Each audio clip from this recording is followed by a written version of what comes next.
राज्य के राज्य मंत्री आशीष जायसवाल ने रायगढ़ के पालक मंत्री पद को लेकर अपनी भूमिका स्पष्ट करते हुए कहा है कि उन्होंने इस पद पर दावा छोड़ा नहीं है। साथ ही उन्होंने यह भी कहा कि किसी भी राजनीतिक दल में पदों को लेकर प्रतिस्पर्धा होना स्वाभाविक है, लेकिन इसका समाधान महायुति के वरिष्ठ नेता आपसी संवाद से निकालेंगे। असं आहे की प्रत्येक राजकीय पक्षामध्ये आपण मोठं झालं पाहिजे, आपल्याला पद मिळालं पाहिजे, स्पर्धा असणं स्वाभाविक आहे।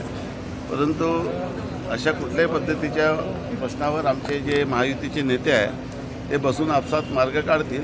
आपण वेट अँड वॉच करा, आपल्याला योग्य तो रिझल्ट असं आहे। प्रत्येकाने बोलताना योग्य तो भान ठेवून बोललं पाहिजे। मी कधीही अशा पद्धतीची वक्तव्य करत नाही आणि मला असं वाटतं की प्रत्येकाने भान ठेवून बोललं पाहिजे, आपली मर्यादा पाळली। ज्याच्यामध्ये क्षमता असते तो स्वतः काम करत असतो। मी राज्यमंत्री आहे, मी वेगवेगळ्या विभागाचा आढावा घेत आहोत, त्याला काही अडचण मला वाटत नाही।